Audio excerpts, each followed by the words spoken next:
Good morning. Good morning. Welcome, wonderful Wellbeing Wednesday team and all our lovely viewers. Thank you so much for joining us this morning. Or if you're watching recording, thank you so much for finding us. This is Wednesday, the 29th of November, and soon it's going to be that ramped up to that word that we can't say just quite yet. And in lieu of that, we have these awful things that people are suffering from at the moment, and hopefully we'll be able to give you some ideas of how to cure yourselves or prevent any horrible things that are coming at us. So without further ado, welcome, good morning, wonderful June Tranmer. Good morning, June. Good morning. Well, I've just been clearing because I've been eating cheese. I don't know what's wrong with me, but I've got cravings for cheese, so I have to listen to it. However, there are consequences. Cow's milk is a bit hard for us human beings to digest. It's the protein in it, basically. Some people are lactose intolerant. Some people are casein intolerant, whatever. From Chinese medicine point of view, it's a very damp creating food. So, that's okay if you're a bit dried out by central heating, and if you're feeling in a hot country, you need some dairy to smooth things out. However, in this country, it is, especially in York at the moment, it is cold and damp and windy. So that's what is getting people. There ain't no germs, people. Stop with worrying about the germs. Now, the thing is, it's wind cold invasions. That's what it is. You have a bare neck like this, or you've been to a hot country. This is the fatal flaw of a winter holiday. You go to a hot country, your pores open wide, and you're just so lovely and comfortable. And you come back here and you step out, and there's this cold wind, whoosh, right into you. It's inevitable. It's inevitable. However, if you build up your inner warmth as well as have your open pores, then you're less likely for it to go too deep. Okay. But we do all need a bit of a clear out. If we've had things in our diet or in, absorbed things from the air and the water that, we don't really want, chemicals, medications, whatever, that need a bit of a clear out, a cold or a flu is a good way of getting a rest. Your body wants you to lie down, take a break, and let it out. It's no good trying to pretend you're okay.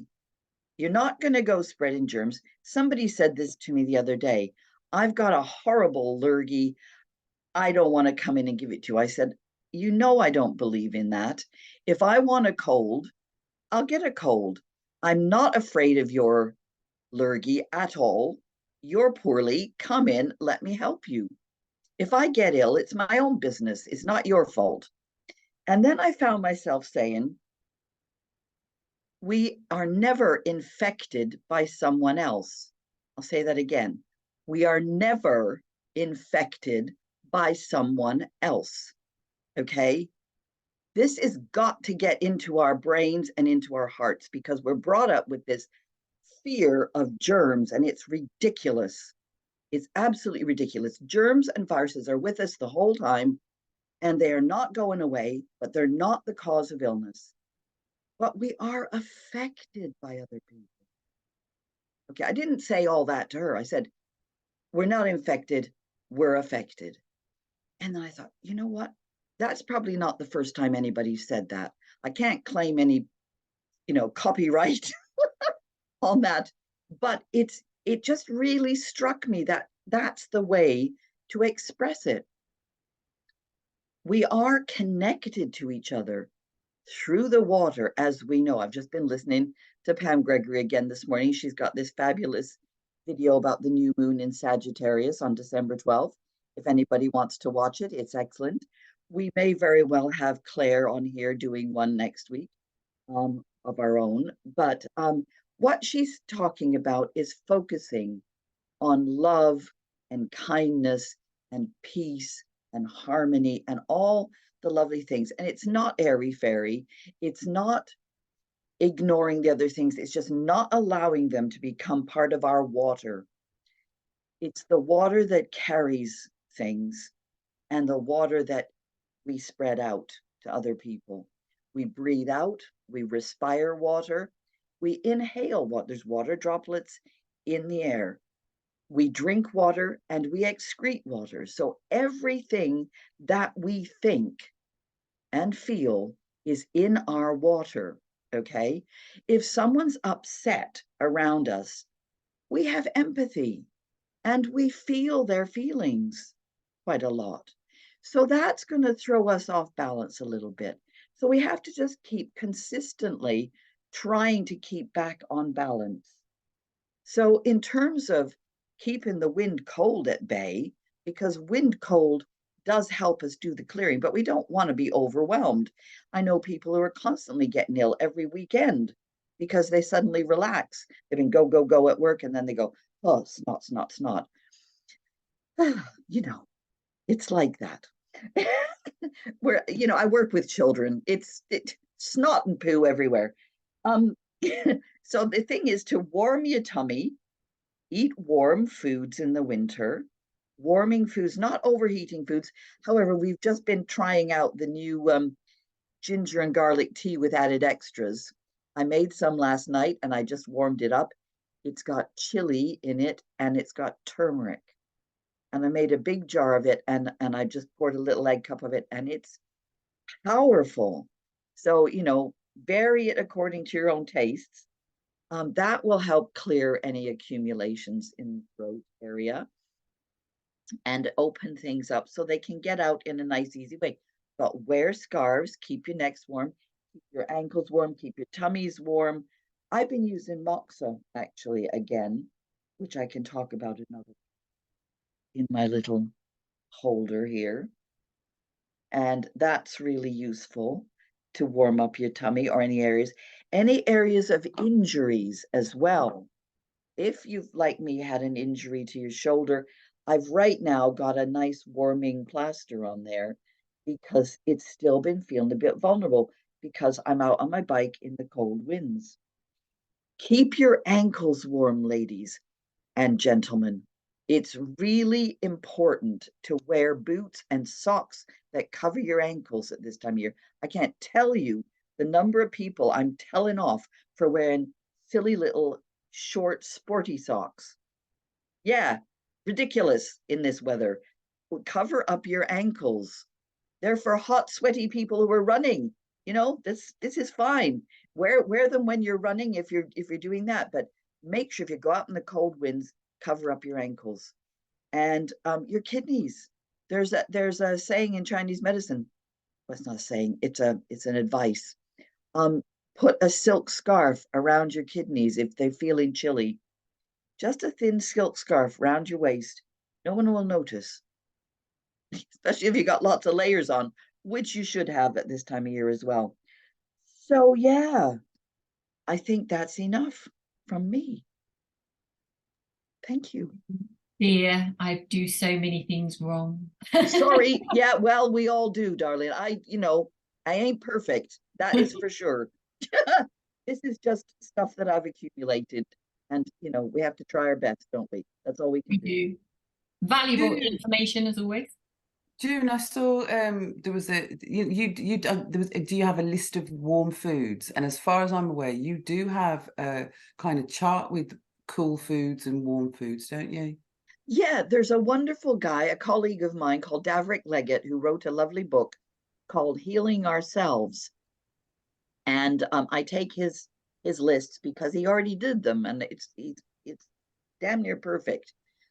He's got lists of yin nourishing foods, cooling foods for those that need it, warming foods, chi moving foods, blood moving foods, blood tonifying foods, and it's got a whole list of the qualities of all the different foods. So if you can get hold of that book, that is absolutely wonderful. And it talks about the spleen and how to eat well.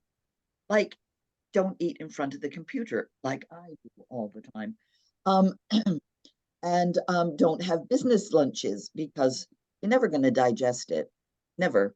You have to sit and do your blessings and commune with the food, forgetting the best value out of the energy of the food that you're taking in.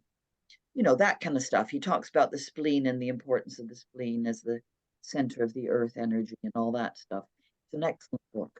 But I do have sheets that I've taken from his book that I give out to people. Yeah. Can you share the title, June? I'll put it in the description. Yeah, do you want me to put it in the chat? Yeah, oh yeah, great, thank you. Okay, I'll do that. Also thinking about what you said about water, and the saying is, isn't it? It's in my water. Yes. Is that where it comes from? We know this. I feel it in my waters. Yes. Yeah. Yes. The old wives are never wrong, let me tell you. A few things you said there. I was thinking, you know, about the old-fashioned way of what was, you know, all the wise things people told us years ago, and you know, don't go out without a coat on, and you know, just general things. As youngsters, you think, nah, don't need to. They're fussing too much. Oh yeah, I know. Well, you know, personal responsibility and all that. After you're about 7, you should remember to put your coat on. But before that, you need no some help. such thing as bad weather, just bad clothing choices. As said the famous Billy Connolly. Yeah, I like to wrap my grandson up. When he was a baby, he'll run off now, but wrap him up in blankets and things, and when he was asleep, and let him sleep outside in the cold, kind of in you know, because the weather right now, I know it's a bit, I don't know what it's like where you are, but where I am, it's misty. But the last few nights have been exceptionally cold and crisp and beautiful and clear. You know, so just wrap up. Yeah. Cold and little face sticking out. Growing up in Canada, you know, we had to go back in and protect our noses and stuff from getting frostbite. But but yeah, you just go out for a little bit and get warm, keep warm, and the rest of you just have your face out. That's fine. Yeah. And all us exercise ladies that do it outside at the moment, so I'm still wearing those silly little ankle socks. So sorry. maybe that was very judgmental of me. I'm very sorry. No, it wasn't judgmental. It's advice. And it's but you are moving, Kerry. If you're outside, you're you're circulating. She did say that, unless you're doing activity. That's all right then. I forgive her. And the last thing, just before you go, June, is I love the word lurgy. Nobody says it anymore. No. Lurgy. You know, my patience. I've got the lurgy. Yeah. The dreaded lurgy. But it's a great word, isn't it? Because it doesn't mean, it's not a label. As in, I've got a cold, I've got the flu, I've got the lurgy. Yeah. You feel slowed down. You feel, well, it's your energy's needed in here to push out what's needing to come out. Your energy doesn't need to be out there. And it's wintertime is a good time. We should have a cold twice a year. Once in the autumn, once in the spring, to recalibrate. I can't remember the name of the publishers. He self-published it. Yeah. So June, I'll look it up. I've got the book next door. Oh, brilliant. 2 secs. I'll type it up later. Bye. Okay, thank you. Thank you. Brilliant. And good luck with your hub, June. If you'd like to say a few words. Not the hub, sweetheart. It's my clinic open. Your clinic. Sorry, your clinic. It's the clinic open day. I've got 8 practitioners all come in, and we've got talks, and we've got, you know, sample sessions, and it's leaflets and handouts and sign-up sheets for workshops. It's all terribly exciting. Can you put some information over to me, and I'll put it in the sharing as well. People might want to know about your clinic opening. Very exciting. Oh, all right then. People in our neighborhood. Yes. Well, we welcome people from far and wide, really.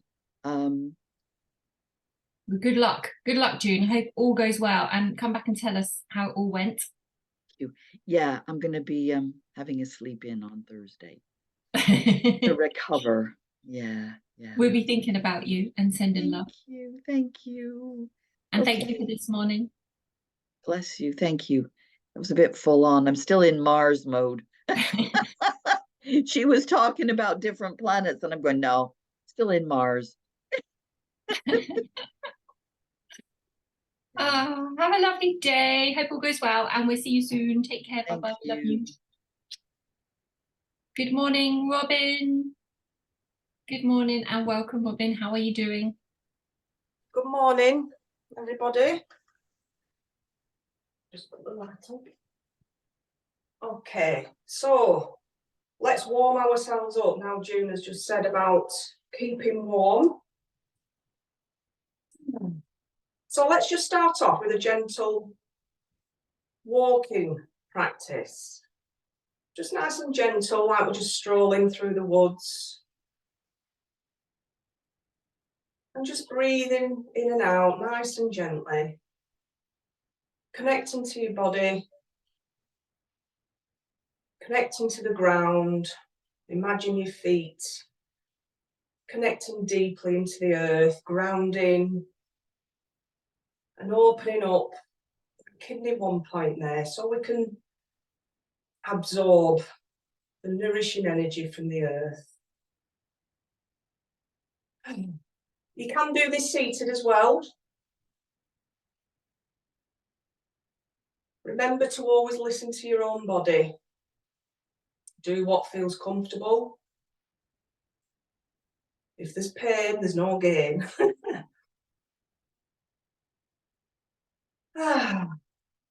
And then let's stop. And just focus on yourself. How are you feeling right now? How's your body feeling? How are you? Acknowledge yourself.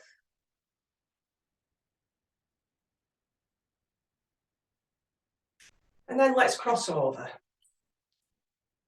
Working up the right and left sides of the body, the brain, bringing it into balance and harmony as much as we can. And you can keep it really low. If your energy levels are low, then don't do too much. If you're feeling energetic, you can bring it in a bit more, bring the arms up, get the heart rate going.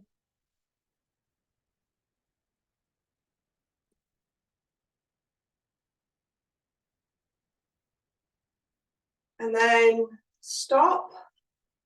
Again, tune in, listen to your body, notice how you're feeling.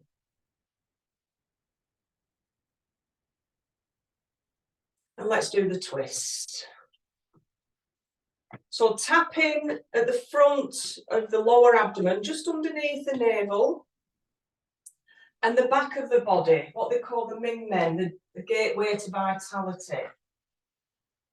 So June was just saying about activating your kidneys, warming up, and this helps to do that, helps to strengthen the kidneys. The twisting action, the tapping, just waking up that area.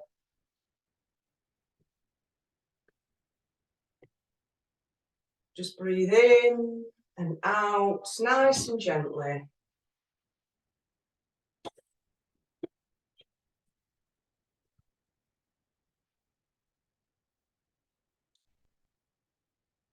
And if you have any injuries or discomfort in the back and spine, then just keep it very soft, very gentle.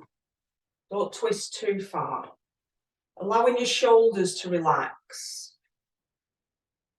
Letting your arms be a bit heavier.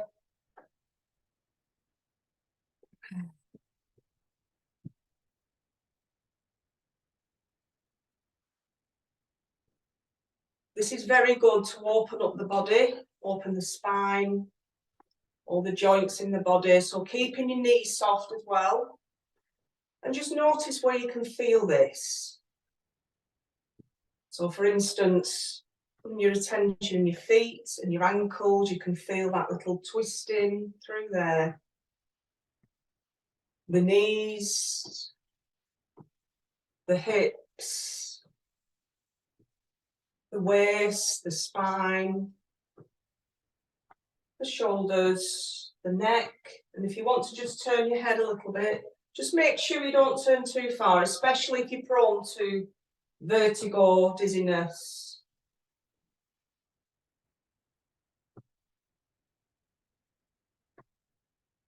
And this also brings in the relaxation response that affects the parasympathetic nervous system, calming and soothing the body, the mind and the body.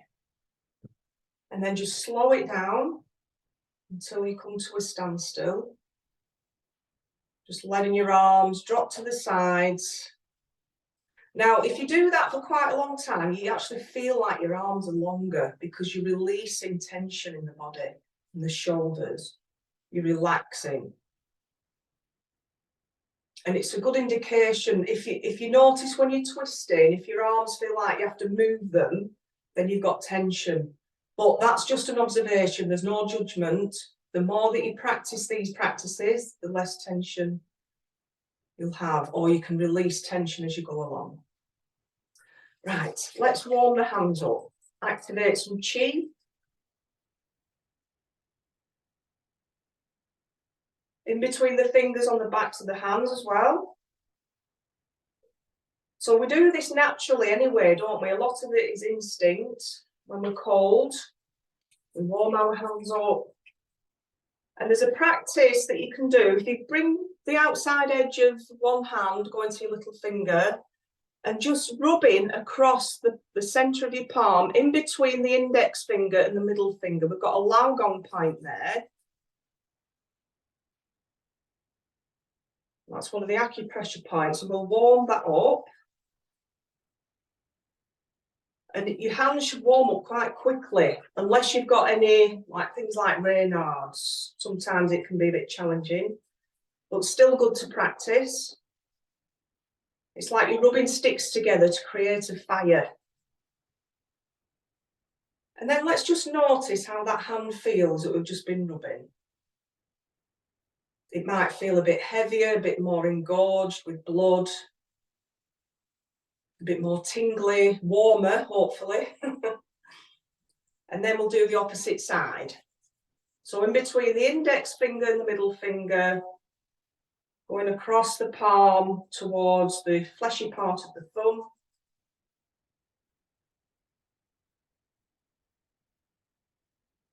And again, just notice that. Notice the feeling, the tingles, the life that's in your hands. Your life is in your hands. And then just face the palms towards each other. Let's create a Qi ball. So we're just going to breathe in as we expand the hands away from each other. And then breathe out, bringing the hands towards each other. And just tune in to the feeling of the hands.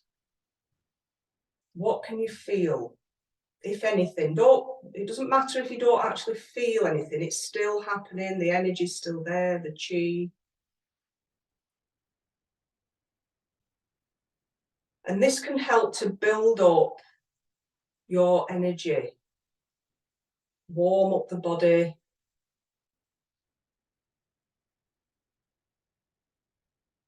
Bringing in that internal life force, just building up on it. It is a practice. So we're breathing and imagine like a ball just inflating. Then breathe out, it just condenses. And every time we breathe in and out, it's getting stronger and brighter. I like to imagine a lovely golden ball of light, like the sun.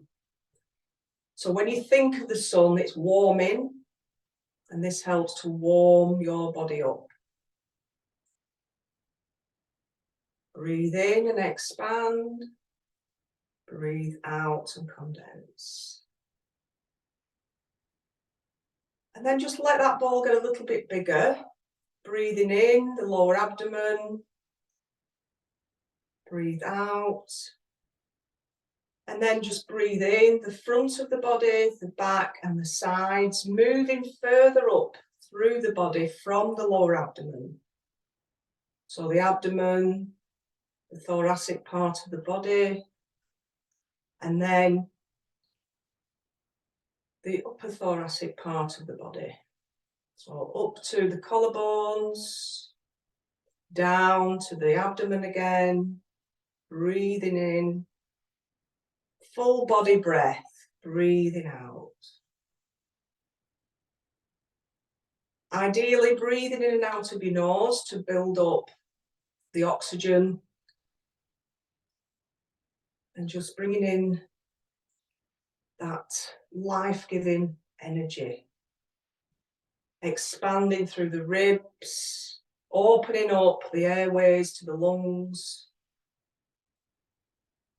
The more we can focus on the breath, movement, the more we can use more of our lung capacity.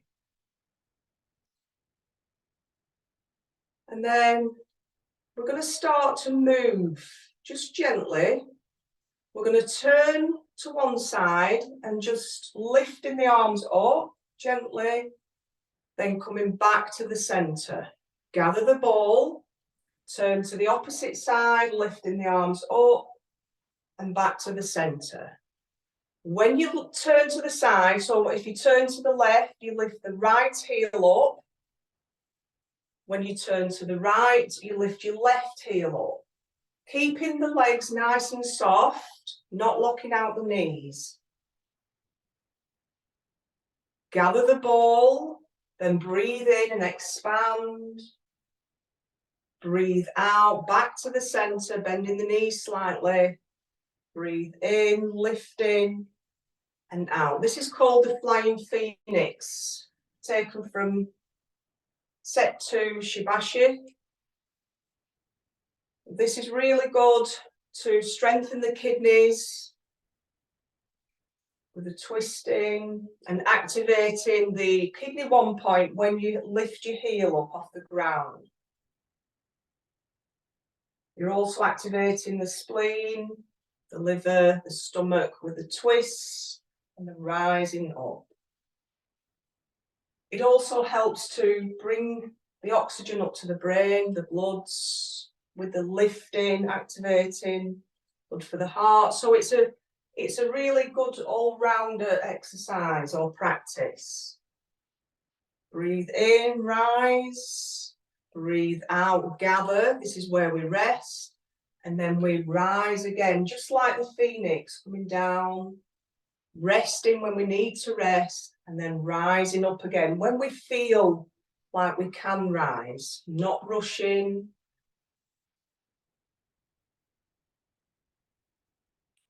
Breathing in, rising. Breathe out, gathering and resting. Last one. Come back to your ball. Let's just play around with it. So bringing one hand on top of the other, let's just pulsate on this ball. Now, if you practice this, you will start to feel what everybody's talking about with this chi. When I first started, I thought, what on earth are they talking about? But it's practice.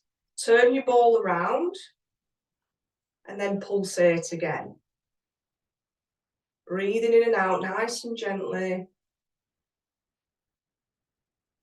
Turn round again, pulsate. Once more. So this helps to build up your chi, circulate the chi, and warm yourself up.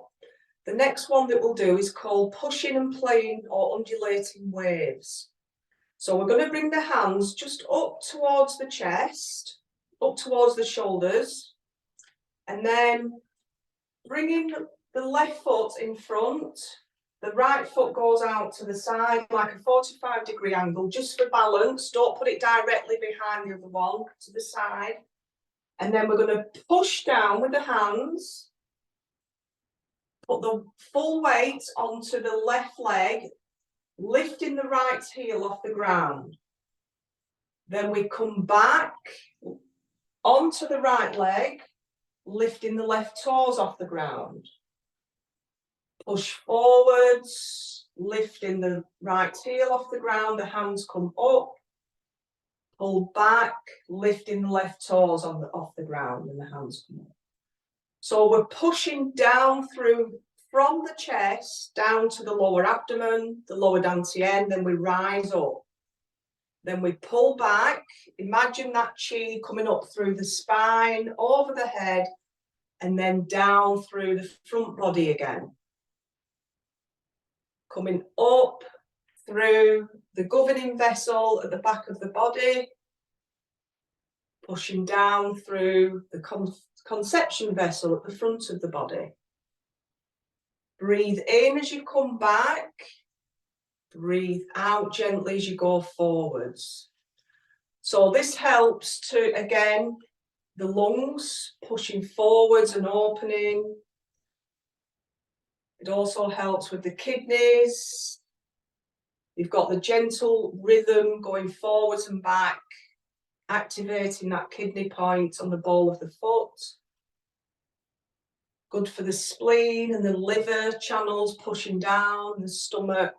So again, it's a really good exercise to do for lots of different reasons, lots of benefits. And another benefit is it's very calming. So if you like the sea, imagine the waves, just going with the waves, pushing through, then rising up, and then coming back. Now, if you don't like the sea, because some people don't, they don't like the thought of the water, it might bring fear in. You can imagine that you're pushing a child on a swing, a grandchild, your own child, or imagine that you're pushing yourself as a child, bringing in that sense of joy, happiness, carefree. It's all good for the mind and the body. So pushing forwards, pulling back. This is a good one for calming yourself down as well at the end of the day before bed. Just do 2 more.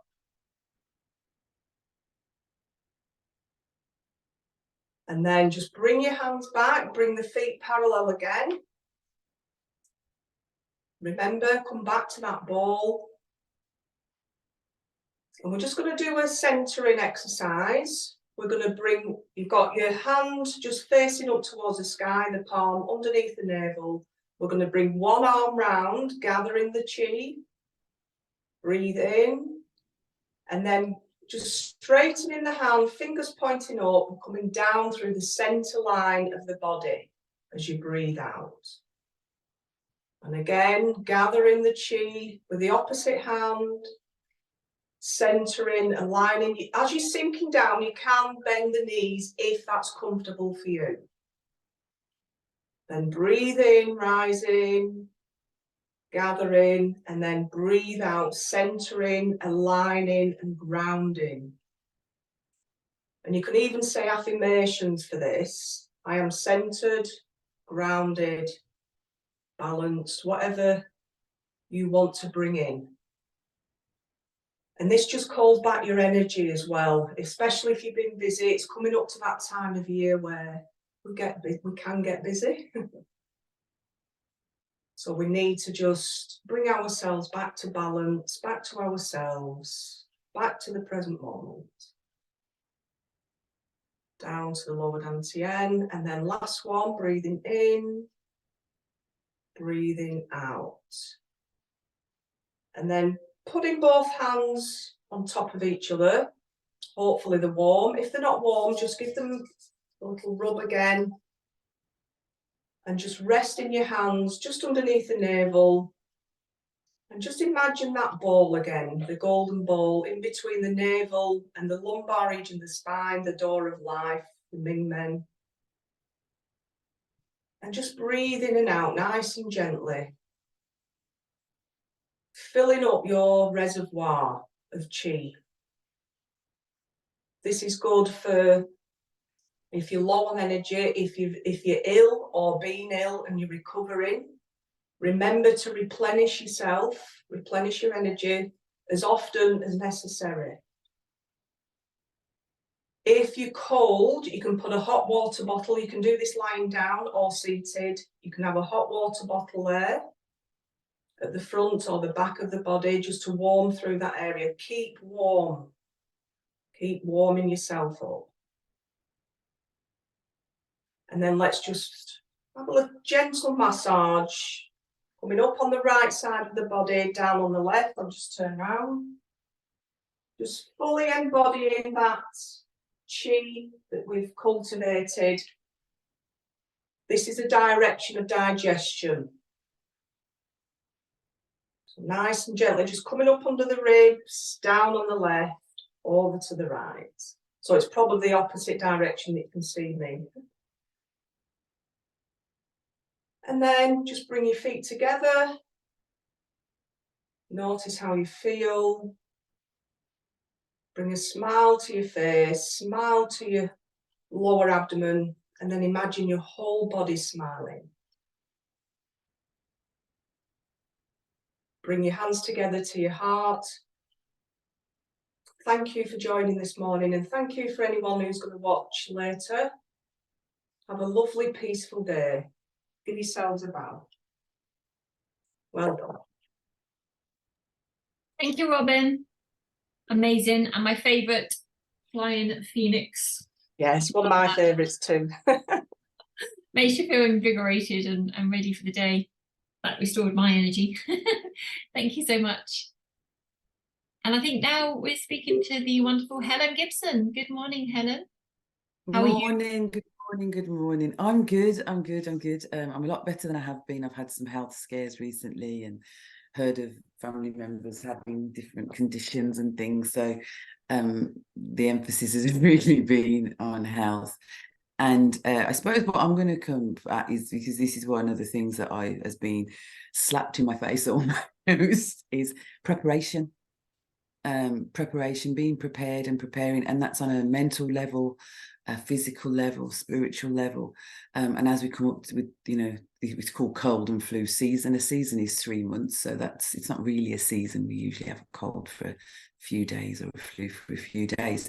But preparation, and this isn't going to be any use to anyone that didn't do this, but when Mama Nature was giving us her fruits in September, October, through autumn, collecting the berries, collecting rose hips, elderberries, blackberries, and making those tinctures, syrups, cordials that could be frozen, or for this time of year that we tend to see the change and we start to perhaps get a bit sniffly. So you can obviously buy these things, but I would always encourage you to get out, especially if you've got little people. And there's nothing more fun than watching little people not put fruit in their basket, but put it in their mouth and then get covered in it.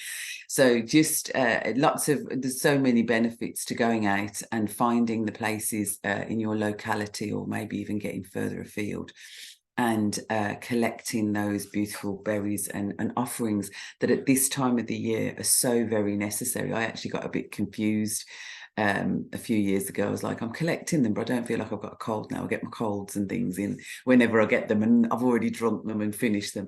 So making enough to freeze and to keep. But so it is about preparation, and I think that the more that you prepare your body, your mind, and everything for these times of the year that can be challenging, the less likely it is. Making sure that you, on a daily basis, ensure that you get enough vitamins and minerals. Vitamin C is the one I'm going to say, even though and you can't overdose or anything on vitamin C. So historically, when my children became ill in September, I would make them tonics and brews, which would actually, and that would be certain herbs, put together with ginger and lemon, and making tonics in that way. But if you haven't done that, then now is the time to make sure that you're.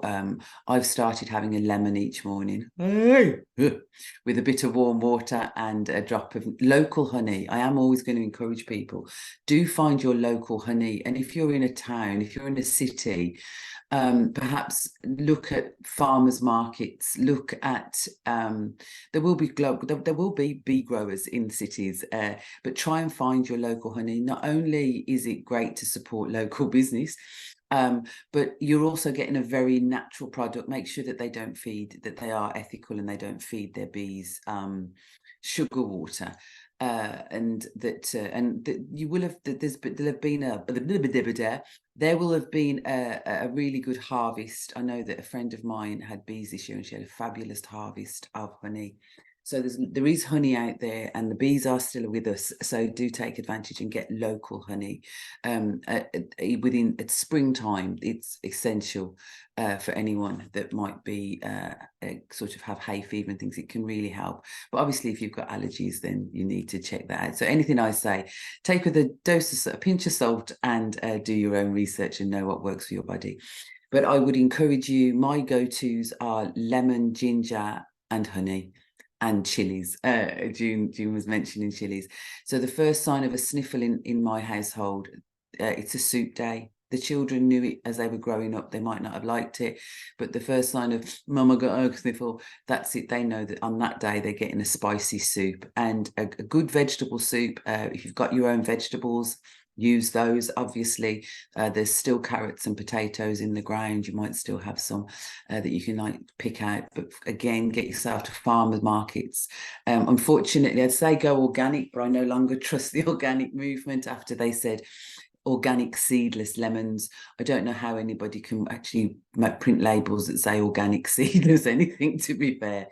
But do get as good produce as possible. The produce is lacking lots these days.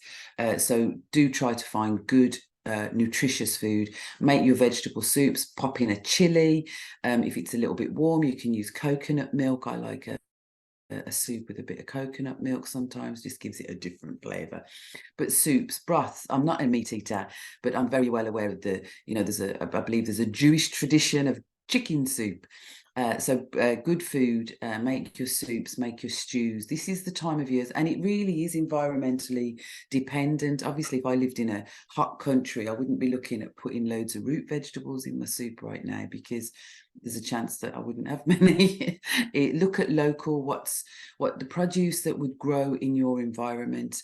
I can't emphasize enough that if you can keep it local and keep it to you, then your own garden will actually produce what you need to heal you. So soups, as soon as you find those sniffles coming, plenty of good nutritious soups and stews and casseroles. And soups can be made so easily and quickly. I actually thought about it last night. I thought, shall I do this in the kitchen and make a soup? Because soup can be so easy. I made a really easy tomato one the other day. Thank you. Yes, the PFFA have your local producers. And it was just, gently an onion, some garlic, some ginger, some tomatoes, a red pepper. You can, if you don't want to use any oils or fats, you can just put them straight into a pot with some water. Let them boil down, blitz it. A soup is that simple. And you can obviously get more complex with your ingredients, but local foods and good soups. And a soup, especially a spicy soup, the hotter you can do, the better, because you will sweat and it will help. Remember that sweating is a very necessary part of your chemical makeup. So don't, really think about some of the deodorants and antiperspirants and things like that, and how we avoid sweating, when really it's our body's way of eliminating and helping to keep us cool and harmonized. So yeah, lemon in the morning. Try that lemon with a drop of hot water and some local honey if you need to sweeten it. If you're able to take it neat, fair play to you. Wow, I am in awe. But do that. So this is about preparing rather than tackling, because once you've got whatever's happening in your body's there, your body needs to do what it needs to do. So allow that. Stay hydrated. Make sure that the water that you're drinking is good water. Try to avoid tap water, but stay hydrated. There used to be a saying, and I've never been able to kind of figure out. I think it's feed a cold and starve a fever. But to be honest, I'm not really sure whether that's the right way round. And if you've got a cold, don't you have a fever with a cold usually, or what?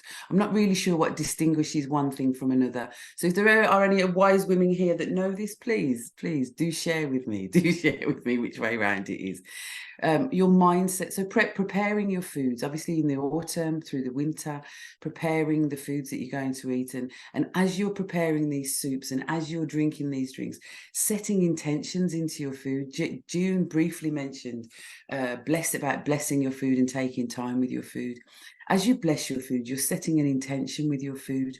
And it's our relationship with food that actually does more harm, I believe, than the actual food sometimes. But set your intention that this is going to heal, this is going to nourish, this is going to nurture you. And if you're feeding others, I never cook in anger, because I truly believe that you can curse people that way. That's just one. And because I believe that, I don't do it. So I don't cook in anger. So when you cook, prepare yourself for how you're going to cook. Ensure it's better not to cook when you're hungry, even though usually that's when I cook my best dishes, because I want flavour. But think about how you're cooking your food and what you're going to put into it. Not only the physical ingredients and the physical spices and the flavours, but the flavour that you want to impart to those who are going to receive what you're offering. You're healing, because when you cook, you heal. Our food is our pharmacy. Our food is our medicine. Our medicine is our food. And approach your food in that way, with reverence, with gratitude, with love, with intention. So like I say, every time a sniffle came along, my intention was to heal my children. It was to fill them with enough nutrients and nourishments. And my children, in all fairness, as they were growing up, rarely had colds. I'd probably, if they came on now, they'd probably be going, yeah, we did, Mum, yeah, we did. But I don't remember them having them. I remember healthy children. Yes, they had the snotty noses at times, and my grandson seems to have them regularly.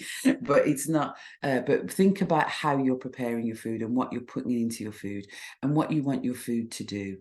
And that will also help. So I would really encourage you, it's about the preparation, and that's a spiritual thing as well.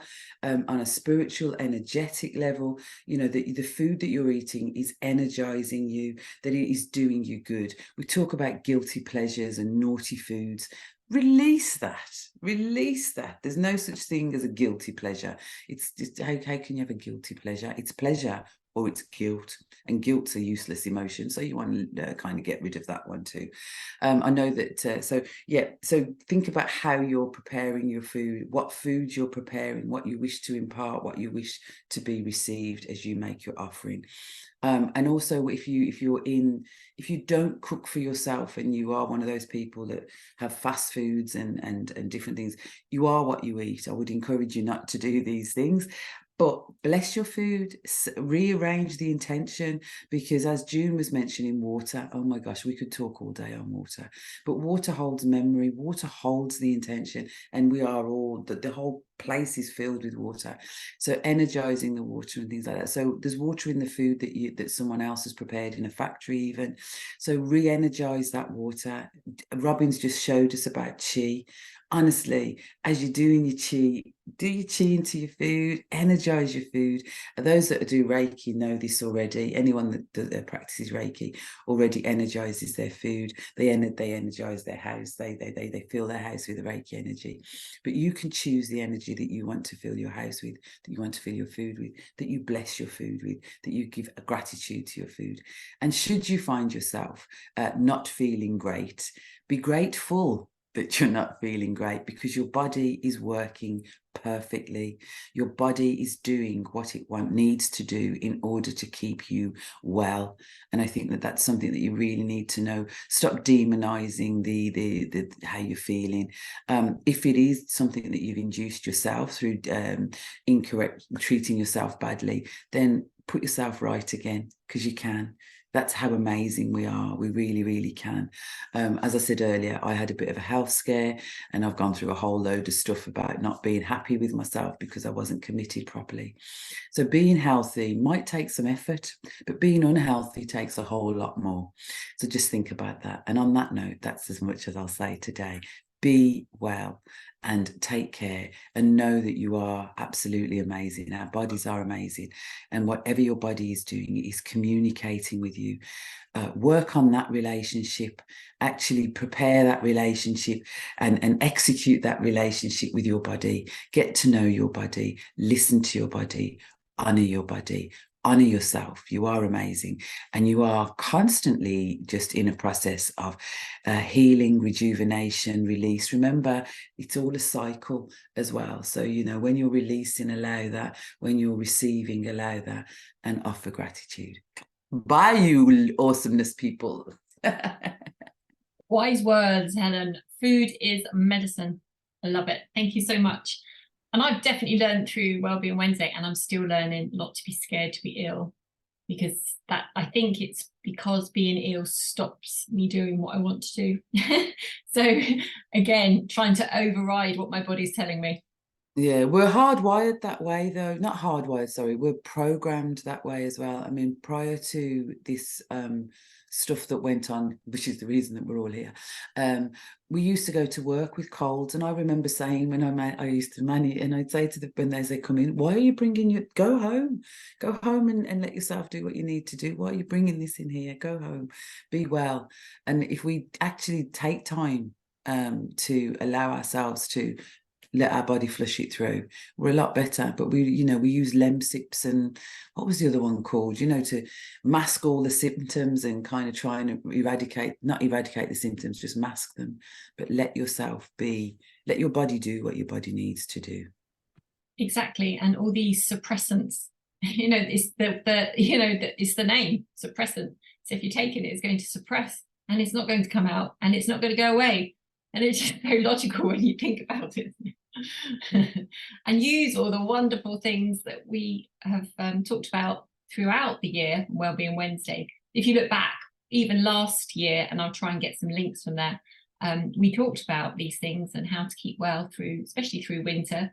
I think when you're really cold and you're feeling unwell, for me, it's much worse than when you're feeling warm and unwell. Does that make sense? So a cold in the winter feels worse than a cold in the spring. That's what I'm trying to say. Thank you. It's been a wonderful morning, as always. Thank you to June. Hope her clinic goes very well today. Thank you to Robyn and to Helen. It's been really lovely. Thank you for joining us. And if you've watched the recording, thank you so much. Please send us your feedback. We're on YouTube and Rumble, and we'd love to hear from you. Have a fabulous Wellbeing Wednesday, and we'll see you next week. Take care. Bye-bye.